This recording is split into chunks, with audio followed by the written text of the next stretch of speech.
The time is October 1997, where director Oliver Stone takes us straight into the scorching desert heat with a film that proves sometimes the worst decisions start with the smallest detour. An offbeat neo-noir that drags us into the sun-bleached nightmare of bad luck, worse people, and choices that spiral fast. Sean Penn stars as Bobby, a drifter on the run who finds himself stranded in a tiny Arizona town that feels less like a pit stop and more like a trap you can't escape. What starts as a simple car problem quickly turns into a web of manipulation, seduction, and violence, especially when he crosses paths with the dangerously magnetic Grace, played by Jennifer Lopez, and her unpredictable husband Jake, played by Nick Nolte. And in this town, everybody's got an angle and nobody's telling the truth. Blending dark humor with brutal tension, this film is a sweaty, dirty, and chaotic ride through greed, lust, and desperation, where every decision digs a hole a little deeper. This week, we tackle Oliver Stone's 1997's U-Turn. Gene Siskel and Roger Ebert, two titans of cinematic review. Sometimes right, sometimes wrong, but always captivating.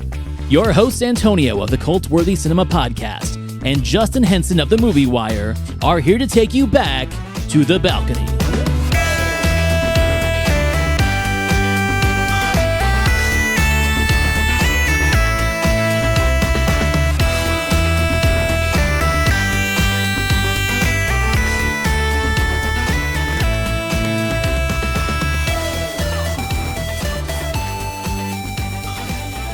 You know, I kind of picked this movie out of just pure selfishness because I remember watching this upon its release, and I remember, because, you know, it's one of those movies that it manipulates you into thinking it's better than what it is. It has some good visuals. It has, at the time, some good visuals, or what we would think is good visuals. It has a mess story. So I wanted to give this another shot, and after my rewatch, it just reminded me of, you know, you have a certain type of direction, and we haven't talked about Oliver Stone before. This is the first film we're talking about, I think. And this is one of those, he's a brilliant director, but a brilliant director with good dialogue and good story. And we have this movie that doesn't have great dialogue, and he does the director stuff, and he inserts a lot of director stuff to compensate for it. So I'm not going to say I hated this movie. I think there's a lot of, again, I'm going to use the word stuff a lot in this movie. There's a lot of stuff in this to appreciate, but I don't know. I'm teetering on this movie. But I'm dying to know, what are your thoughts? No, you don't have to teeter. It is a 3-star movie for me. It's right in the middle. I don't hate it and I don't love it. But I tell you what I do think about this movie, and that is I'm happy that it exists, and I'm happy that we had this era in the 90s where provocative filmmakers made provocative films. Because I feel like that was something that definitely helped define the 90s and really kind of got us out of this indie funk where everything had to be about a message or a social thing. And I'm not saying that that is a bad thing to have in cinema, but I feel like there was a lot of that in the mid-90s and the early 90s. John Singleton movies, I love them, but at the end of the day, it's like, dude, get off your soapbox. You know, you make all these movies about messages and social messaging. They got parodied a lot, especially by the Wayans brothers, because there comes a point where you become just a little too preachy with your filmmaking. And as much as I love Oliver Stone as a screenwriter and director, he was doing that with his political movies, right? With his Vietnam movies, then Wall Street, and then his political thrillers. As conspiratorial as they were, at the end of the day, he was trying to put out some kind of soapbox message to the film-going public. And then Natural Born Killers was an opportunity for him to step out of that shadow and do something just entirely provocative. Jumping off a script from Tarantino, doing this kind of like take on the media and satirizing the whole idea of like early days of true crime fanatics, people that were obsessed with serial killers, TMZ, fame, fortune, all that kind of stuff like that. And that kind of whet his beak for doing more provocative movies, this one being like the next one that he was doing. Here's the problem with it, though. He's much better at doing the political shit than he is this shit. It looks good, it sounds good, the actors in it are fantastic, but it just feels kind of empty, right? It feels like there's not a lot to get out of this movie. But in a way, I'm kind of fine with that because the journey he takes us on is an intriguing journey. It's a spine tingling journey. It's a classic noir trope that was made with 90s, I'm not going to say sensibilities, I'm going to say 90s desensitivity to violence and sexuality and misogyny. He really just throws it all on the table here, and I appreciate that. I am kind of one of those suckers of like, hey, I love it when a film is dangerous, and this might have been one of the most dangerous films of his 90s career, and I'm glad it exists, but at the end of the day, I'm okay with like not watching it all the time. It's not a shelf grabber. It's not a movie that I have to show people. I 100% is I'm glad it exists because I think if we watched it and during my rewatch now, I mean, it got to the point where we see Lord Metcalf in a scene and I'm like, "Oh, and it's a reminder that we have a powerhouse of a cast here. And Right. that is the driver of why I appreciate this movie now because there's a lot of talent behind it. But when we go back in time, and we'll get into it with our critics, that I can't disagree with some of the stuff that they say because at the time, we're used to seeing this cast in movies. We're familiar with a lot of these cast members of what they're pumping out to the public. But I think this is one of those movies that tried to be controversial and it just really didn't have the bite other than the shock factor. And I think Oliver Stone didn't know how to dissect that. And he did the Oliver Stone thing, or the director thing, I should say, and just pop in visuals. And I think you're 100% right.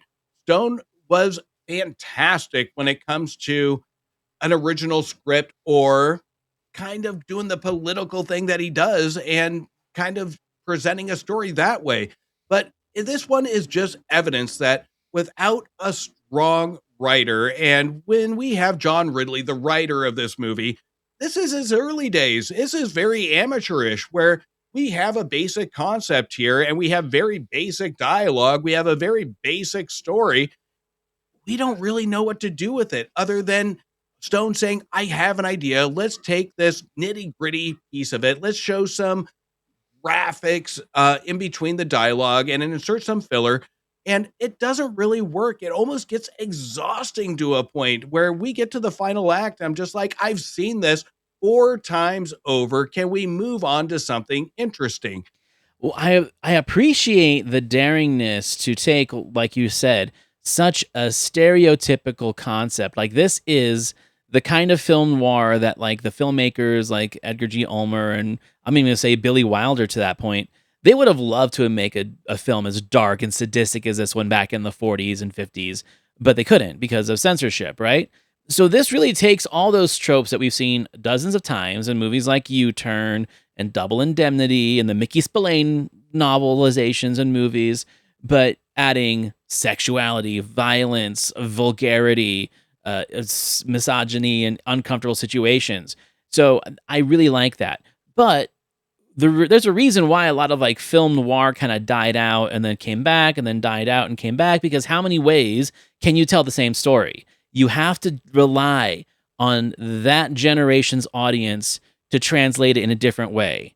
And that's what's so fun about it when you watch that resurgence of noir films in the 70s, right? And then they kind of died out in the 80s. You had like that neon kind of neo noir stuff. And then in the 90s, they kind of Gen X'd it a little bit. Movies like Zero Effect, movies like Truth or Consequence of New Mexico, and movies like this. So I feel like every 10, 20 years, we get a resurgence of the noir film. But at the same time, it's always going to be a very similar story. So what this does for me as a movie, like you said, is the casting. I think that Billy Bob Thornton has never been creepier. I mean, he makes the movie for me.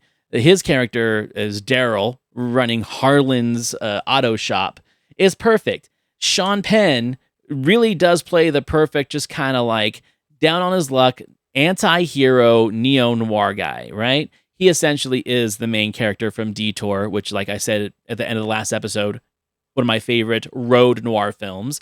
This is probably the perfect example of a road noir film for the 90s. Early Jennifer Lopez before she blew up as a pop star. This is my favorite era of Jennifer Lopez. The whole Money Train, Selena, U-turn, out of sight era before she became like a mega pop star. This is where like I just absolutely loved everything she was doing. Nick Nolte and those ridiculous teeth doing exactly what I want him to do.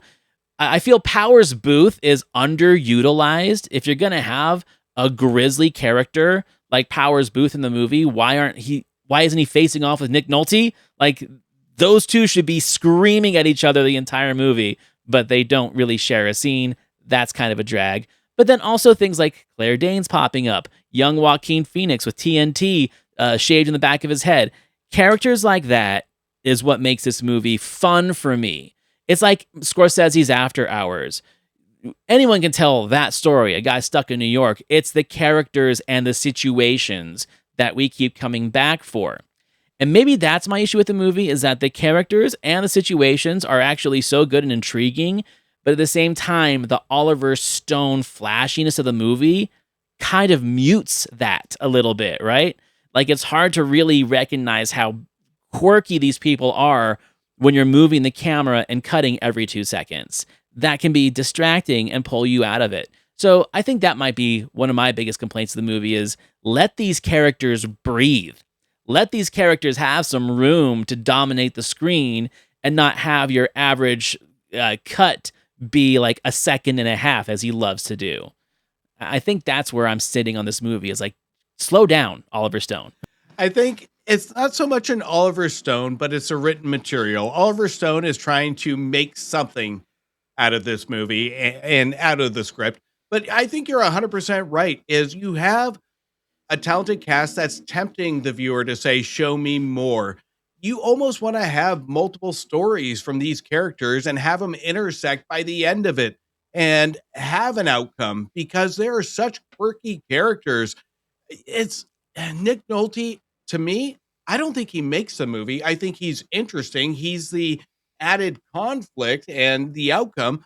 But I think, you have Daryl, you have Sheriff Potter, you have Jennifer Lopez towards the end, and I'm not going to give anything away, but that could have John been Voight as a blind Native American. And that's my frustration. I was leaning into that where when we get that conversation at the end, that is what I felt we should have had with every character. We should have had an arc almost with every interaction that to really make some stakes. Here we focus on the stakes of no escape, and it's exhausting. We already know it's going to be one situation after another. To have these characters be individual stakes to block him instead of just having, I don't have a car, then fucking walk. Hey, we get it.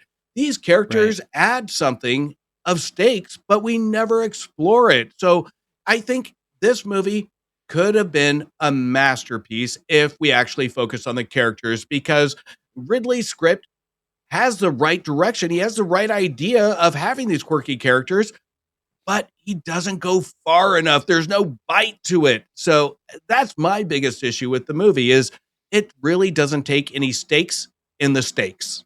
Yeah, I like that. I like that a lot. And here's the thing too, is I have the exact same qualms with Oliver Stone that I have with Spike Lee.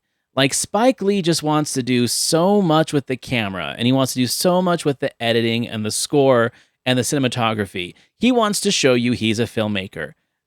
God bless him. Like we do need filmmakers that are not afraid to do that. But you have to be open to the criticism of how that's going to affect your story and if what you're trying to do actually matches the aesthetic. And I feel it doesn't. Like for me, this should have been more like an Odyssey parable, right? It should be like Odysseus trying to go home and, Daryl's the Cyclops and Jennifer Lopez is the siren, right? Like that's what it is on paper. It feels different in production. And I think a lot of that has to do with the way that he interprets this. I feel Penn knows exactly what he's doing. Penn knows what this character is and Penn knows what to do with it. And I think Penn's great casting because you generally don't want to like Sean Penn in movies. You watch him because he's a magnetic presence. But there are very few movies where it's like, oh, I sure hope that Sean Penn gets the girl at the end. Those don't exist. He has a very specific lane, and he's really good at it, where it's like he's the bad boy, he's a dangerous one. In a sense, Spicoli might be like his most genteel performance. Like, you don't want anything bad to happen to him. But watching this movie, it's not that you want bad things to happen to him. You accept at the very beginning, from screen one, that bad things are going to happen to him. So that is where you have to be very creative as a writer and director to keep the audience engaged on what is happening to him. And what their major issue is with it kind of goes along with that. If you know what the story is, if you know what kind of film you're in, then you should not have any expectations of anything good happening to this guy.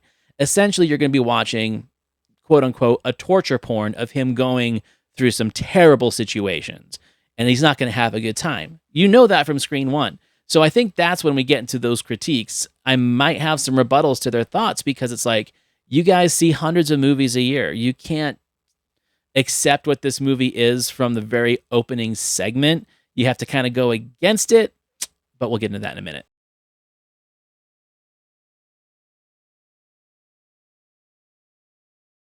Because, yeah, well, hear me out. Because Yeah, I'm hearing you out. here's kind of the deal is, one, I don't want to say the performance is bad. It's not a bad performance. The material isn't there. He doesn't do anything with the material of face value.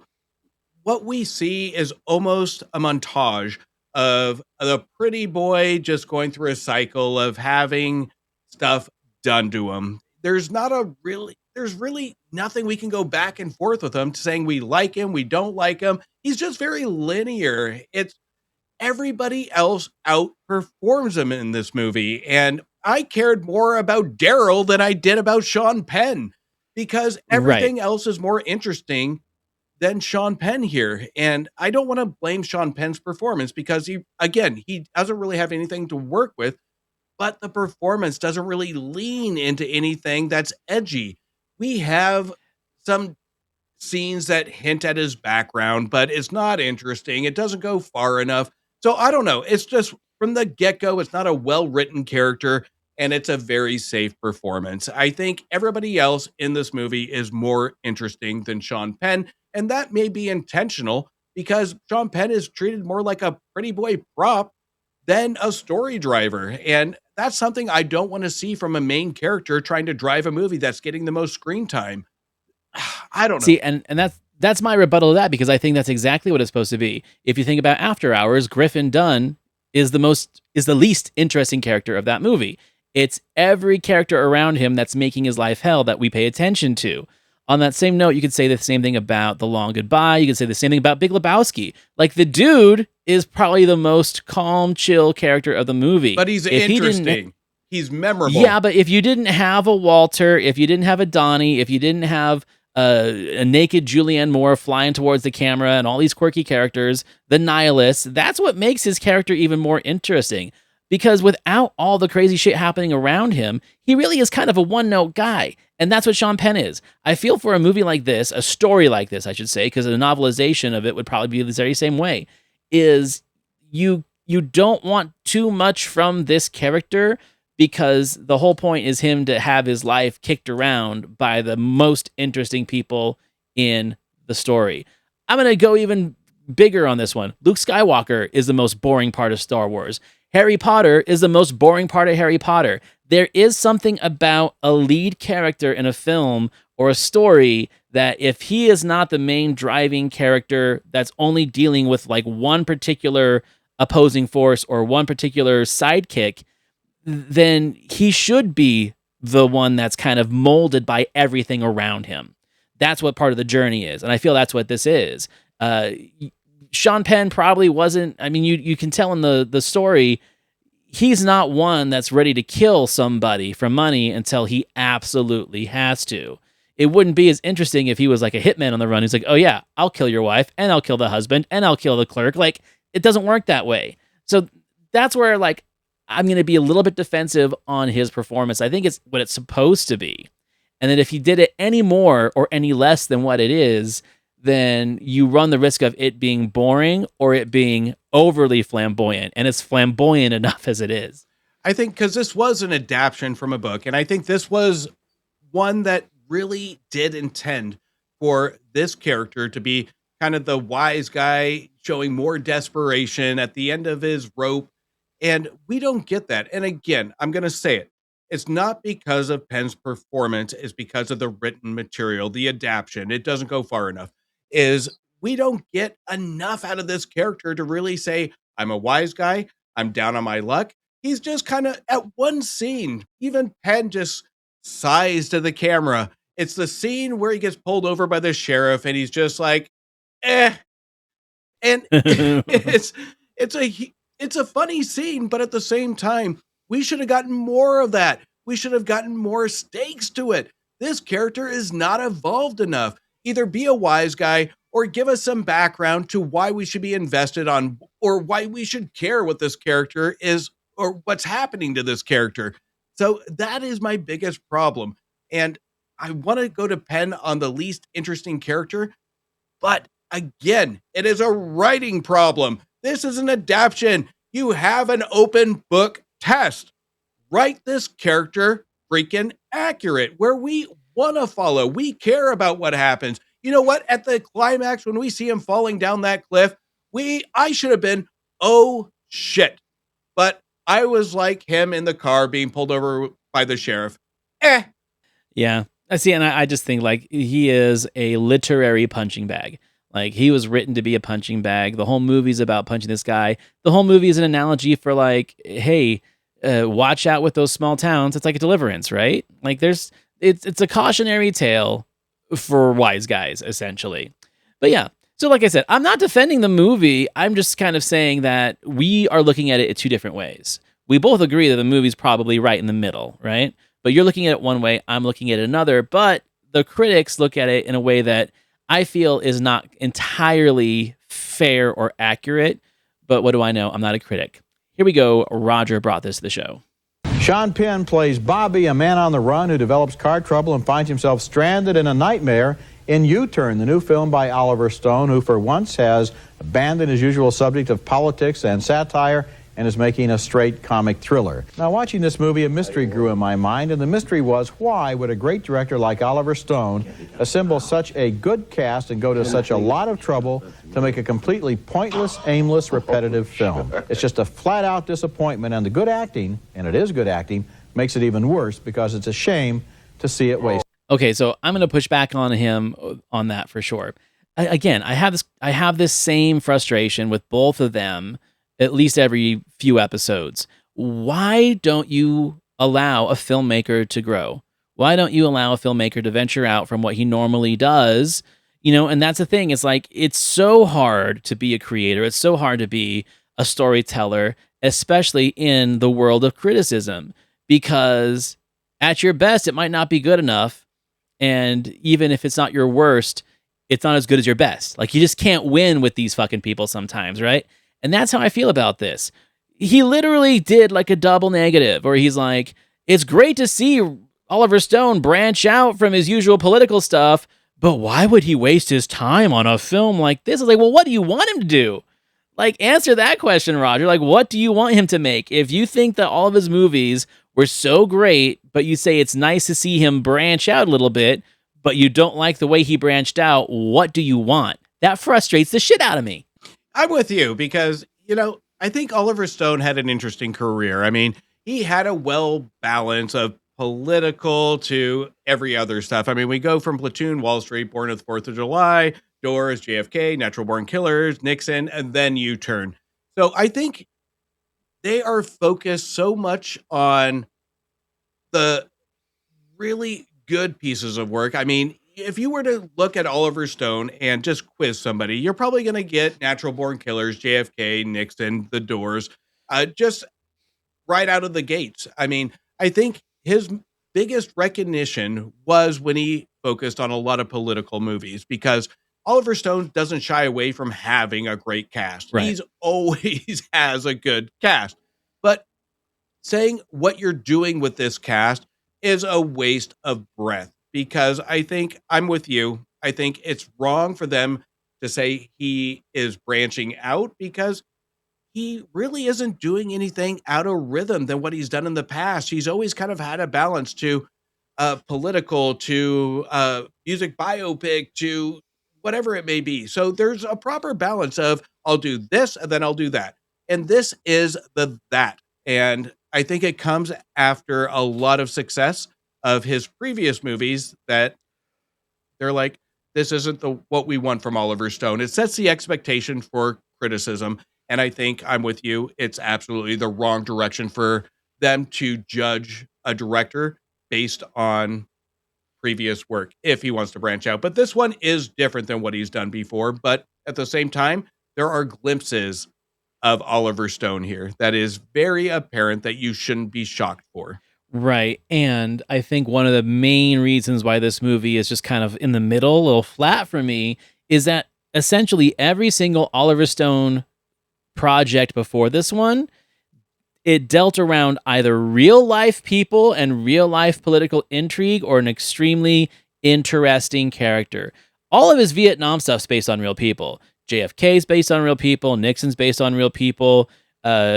His Natural Born Killers, maybe not real people, but fascinating characters, you know? And then this one, it's different. I feel like you can see the struggle of him trying to tell a story, but since there's no anchor character, because Bobby's not the anchor character of this, he's the driving force, but he's not the anchor. I feel that's where he kind of stumbles on telling a story when there's not a real character with depth to explore.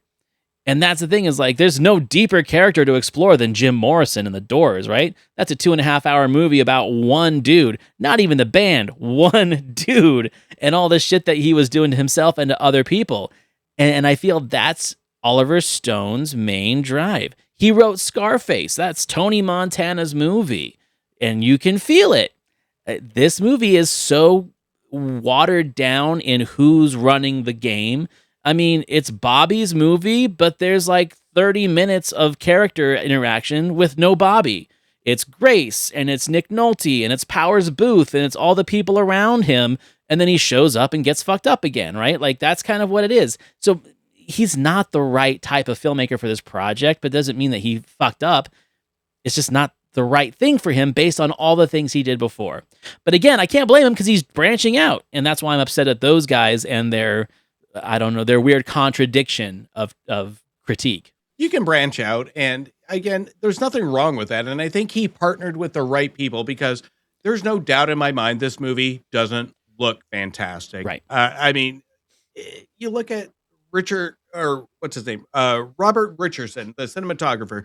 There are a lot of elements here, and I think Oliver Stone does the right thing on whatever filler he puts in, leans to that brilliant cinematography, and he has some good shots. The shots aren't repetitive, which I appreciate that you'll see a lot of directors do, that you'll have the same focus on a statue. You'll have the same focus on the desert, the landscape. Here, at least, it's sporadic and chaotic enough in his shots to really suck you in of intrigue. Right. So I will appreciate it on that aspect of it, that it's not repetitive when it comes to the visuals.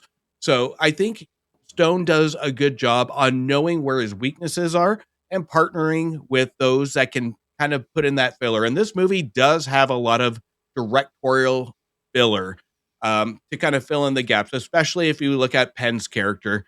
Penn's character, literally, every time he's on screen, you'll have Stone inserting something to amplify him or supplement the stakes to it. So, right. Well, and that's just typical Stone. Like, have a random shot of a rattlesnake in between a line of dialogue, or a character that we haven't seen, or the fucking JFK. Like, he just does shit like that, right?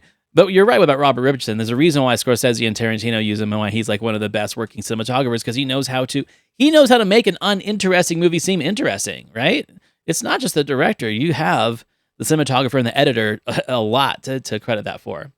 All right, so Gene jumps in. We are totally in sync on this picture. I was thunderstruck. And I wonder why Sean Penn took it. maybe he thought it was an opportunity to work with Oliver Stone. And with this cast, I mean, on paper, maybe this looked like it was going to amount to something. This is like a pyramid scheme where they get Sean Penn, and then they get Billy Bob Thornton. And then they get Oliver Stone, and then they have Jennifer Lopez. A great performance by Jennifer Lopez. I thought but you know what this movie reminded me of? Russ Meyer. Cherry, Harry, and Raquel, Super Vixens, the same images, the same characters, the same situation. I'm not as big a fan of Russ Meyer as you, but I'd rather see a Russ Meyer film picked at random than this again. I mean, that's funny because Roger worked with Russ Meyer, but I digress. We've talked about that plenty. Yeah, Gene's got the same issues with Roger, except I think Gene is not as contradictory in the sense it's like, hey, I'm upset that Oliver Stone decided to branch out from what he's doing. I think Gene's looking at more of just like the idea, like this is just a dirty looking picture, and it's not the kind of movie that he would like anyway. So I feel like the criticism from Gene is a lot more warranted because it just kind of fits in his particular taste of film. You know, like we would expect that from Gene. The pyramid scheme thing is an interesting thing. Like, I don't think it's the Sean Penn part. I think it's the Oliver Stone part. People want to work with Oliver Stone, right? And Oliver Stone wants to work with interesting actors. And almost every actor in this movie he has worked with at some point before, whether it was in Platoon or JFK. JFK is kind of like the Kevin Bacon, right, of that movie. Everyone's in it, so there's going to be a chance that everyone that was in that movie is going to show up at some point in this film. But yeah, like every character in this movie feels like they belong in an Oliver Stone movie. Jennifer Lopez, early in her career, this part was written for Sharon Stone, which makes so much sense. Like, if in initial casting, that makes so much more sense that she would be the pretty much traditional femme fatale of a 40s noir. But make it more of like an indigenous girl, make it more of a younger girl, and it makes the twist at the end like that much more devious, right? I think it was great casting, and she's so good in it. That's what frustrates me about her, man. Is like after, let's say, 99, 2000, it was just her being diva Jennifer Lopez in every movie. Just like it was kind of like diva Barbara Streisand in every movie. I'm not going to say that about Cher because Cher's proven us wrong in most of her performances, but early Jennifer Lopez is really something else, and it bugs me that we never got more of that after her big pop explosion. So glad you left Cher out of your mouth on that one. I would have some pushback. But here's kind of the deal. I loved the pyramid scheme comment. I really did, because when it goes to the 90s, you had Spielberg and you had Stone. These are the two directors that you really did have of the 90s that people in Hollywood sought after, because you really did have, or even take Hook or Jurassic Park out of the 90s, it would have been Stone, because what you had, Natural Born Killers, JFK, Nixon. These are critically acclaimed movies. So of course you're going to have everybody flocking saying, I want to be in the next Stone picture. So that should be a surprise. But at the same time, I'm going to be cynical and say that should be nowhere in the critique of what the decision is, because I would have loved to hear a discussion of the performances, like kind of what we're doing right now. Which performances stood out? Which one was underwritten? Which one was overwritten? Which one just really missed the boat on it? When we take criticism, it's not who decided to do what, it's how did they do. And here we just talked about it. I think the characters, they stood out. They are memorable with, again, Sean Penn, not so much for me, but everybody else. I think they did a fantastic job with what they were delivered with. So I think that should have been a focal point of, hey, you're going to see this movie. These A-list actors and actresses, you're going to remember these characters. They steal the show. Tell us something like that. So I think that is a complete miss on the critique. We don't care why they signed up. We care if we're going to buy a ticket. Is it worth it to see either the movie, the performances? Give us something.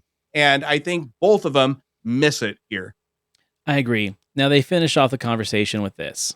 I mean, my heart broke. What's going on? Now, I wonder if Stone, who's been beaten up, is he going commercial with this? Is this his idea of a commercial picture? Because it's a failure. I mean, he's so smart that maybe he was just being cynical and saying, well, the heck with him.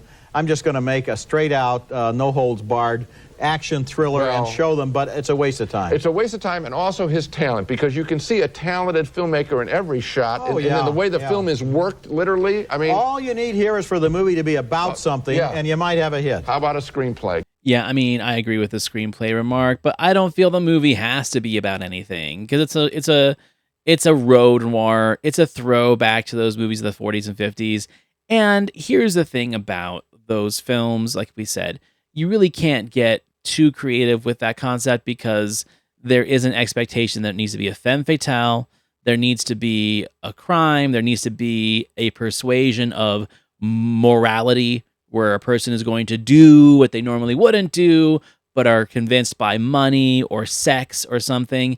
And then there has to be the moral compensation at the end, where something bad happens, karma, so to speak, right?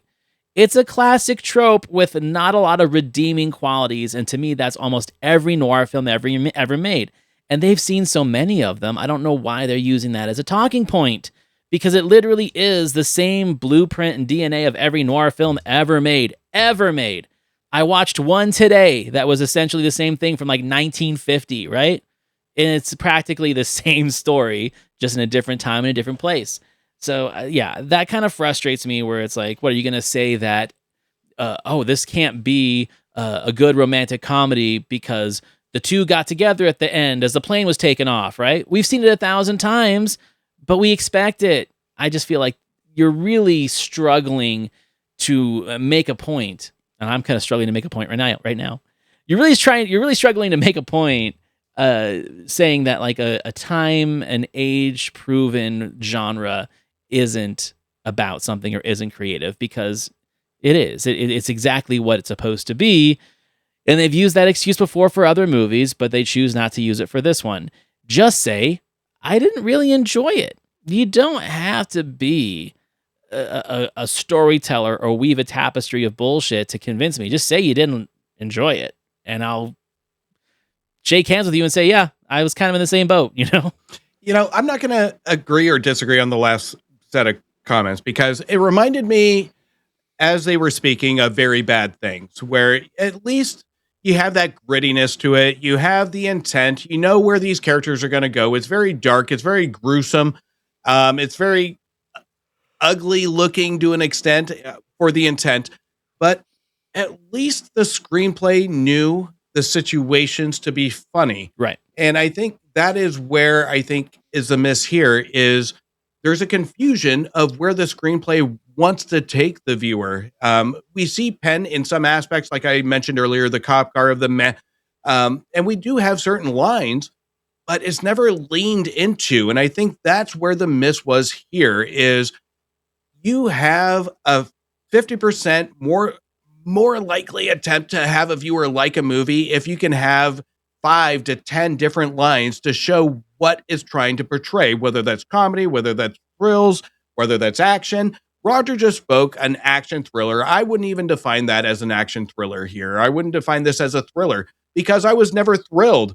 There was more kind of interesting, subtle comedic lines than there was thrills. So again, we talk about intent, the intent of where this movie wants us to feel as a viewer is the question mark. And I think that's where a lot of critics and a lot of viewers didn't really get turned on to this, because our emotions are never really played with. We're just wondering what we should be feeling. So, I mean, it's not as bad as what our critics are saying, but at the same time, it's one of those that just is a straightforward line. You're not going to feel one way or another by the time the credits roll. It's just kind of, And that's in the marketing, that's in the production. But here's my thing, and this is the part that, like, I really feel this way. I kind of already mentioned it earlier about how I feel about this movie. This movie is like the Odyssey. It's essentially a Greek tragedy. Look at it from that aspect, right? Look at it as like a Shakespearean play about a Greek tragedy. You have got your so-called Odysseus character, but then, okay, so who is Daryl? Daryl essentially would be like the devil, right? He is the guy bringing you into the fucking underworld, and he is the one that's keeping you in the underworld.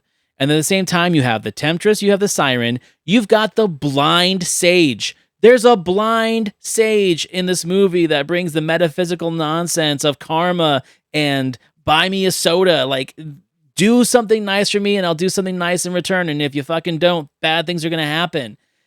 That whole thing might be very cliched, but I think it's brilliant in the way that it actually is put into this Arizona town.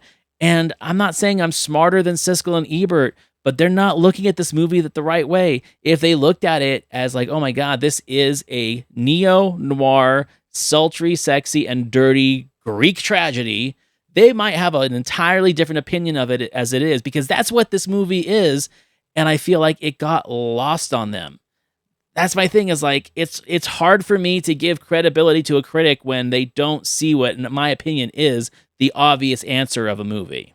I think you're 100% right. I think the John Voight character of kind of the Cyclops is a apparent giveaway of what this movie is trying to do. So I'm not going to disbar what this movie's themes are, but at the same time, it's what the execution is by the end of the day, when the credits roll, I would rather see who in the fuck Jennifer Lopez slept with in the town than the cast of credits.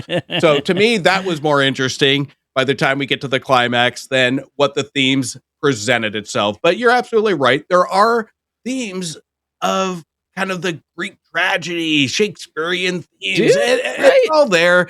I'm not gonna give away any twists, turns, but there is a sense like an Oedipus thing going on as well, too, right? Like, it's more Greek than I think critics or a lot of audiences give it the credit for. And that's where, like, again, you can win me over when you do shit like that. When you take Greek tragedy and put it in Arizona in the 90s and make it a neo-noir. You've won me. You've done something cool with it. Maybe not the best executed, but at least you'll get me talking about you and not just dismissing you as a movie. So with that, how do I critique Gene on this? Well, like we've said, if Roger brings the movie to the episode, he usually spends more time on it, and I'm usually a little bit more like disgusted or intrigued by him. Like, he usually sets a tone, and then Gene's rebuttal kind of has to like catch up for it. I don't think Gene has a bad opinion of this movie. I feel, though, maybe I'm projecting onto him that him being the literary turd that he is, he should have been a little bit more at least aware of what the movie was doing and not just so dismissive about, I don't care about these people. I don't care about this. And it's ugly and it's dirty. And where's the screenplay? Okay, I get it. There's pretentiousness to it, but I get it. So I'm not going to hate on him as much as I hate on Roger at first, but it's also not a defendable review either. I think it's a C-. I think that's fair. And this one's a tough one for me because I went in and recommended this film, put it on the list because I thought it would be an intriguing conversation, and it was. But it's one of those, after the rewatch, it's hard to disagree with what they're saying, especially reading Roger's review. But at the same time, they're focusing on the wrong thing, especially Roger. And Roger, if anybody who can recognize what you brilliantly brought up is the themes, would have brought that to the table and recognized a lot of the filler of look what I can do from the director. So those are faults that Roger usually calls a lot of filmmakers on, and it's missing here. But it's not a horrible review. It's not a good review. It almost matches the tone of the movie. I'm going to give him a slight pass. I'm going to give him 2 stars. I knew you were going to say 2 stars. Yeah, it's a 2-star review. And again, like it's hard for us. It's hard for me, I think, more than you, to try and put a label or a critique on these guys when I feel like they've dismissed the film before they've even started talking about it, you know? And that might be like one of my biggest frustrations sometimes is if there's a film that challenges me, I want their conversation and their discourse to be the driving factor of what drives me to a plus or a minus on the movie, right? If I'm right in the middle, I need these guys to convince me that I was right all along and it's better than I thought it was, or if I'm wrong and it's actually worse than I thought it was. They do neither here. Like the things that they're going after, I feel are not the correct things to go after. They're going after the low-hanging fruit And that low-hanging fruit doesn't taste that bad, in my opinion. I think you're 100% right. It's the faults that this movie has is going to be obvious to anybody that watches it. I think what this movie does well, I think, is present its faults, where I think a lot of viewers are going to say, I wish this movie had that. And I think this is one of those biggest movies that's going to present itself when it comes to the faults. And I think that should have been the prominent argument here, is this movie could have been something, but the script just sucked. Okay, I'll give you that. All right, so next week, I'm bringing something a little bit lighter hearted. It's my turn to choose, let's say, the whimsical comedy drama. I've got one, and Justin's got one. So the one I'm bringing to this show is Little Voice from 1996-97. And this is a fun movie. Jane Horrocks, Ewan McGregor, fresh off of Trainspotting, Michael Caine, Brenda Blythe, Jim Broadbent, like great cast, interesting premise. And I feel it's a movie that I'm not going to say not a lot of people have seen. It's a movie that got a lot of hype right when it came out, right? But just like so many movies in the 90s, you have 3 months of hype and then you just fucking disappear. And I feel like Little Voice is one of those. It did get a Broadway musical, as so many things do. That's hardly a bragging right anymore. Anything can get a Broadway musical. But I think it was a good time for not just myself, but for our listeners and audiences to revisit this time from the 90s. Like I said, I love this era. 94, 5, 6, 7, 8, and then 99 just kind of blew everything out of the water. But so many hidden gems from that time. And I feel that if U-Turn wasn't that for you, Little Voice might be. So that's what I'm bringing. Never in the last couple of years would I have ever thought you bringing Little Voice to the show. So, I mean, not a musical though. It's not a musical. Okay. We'll have the conversation. It's got music, but it's not a musical. But I'm surprised and I'm proud of you for bringing it, and it's going to be a fantastic discussion. I love it. Oh, dude, I'm not going to ruin it here, but I have a whole spiel about why this movie fits into my pantheon, and it might be the ceiling of a lot of other films from that era that'll show up on this podcast, but we'll do that next week. So anyway, thank you for watching, listening. Please like, rate, review, subscribe to Back to the Balcony on Apple Podcasts and Spotify. Please like, rate, review, and subscribe to our YouTube channel.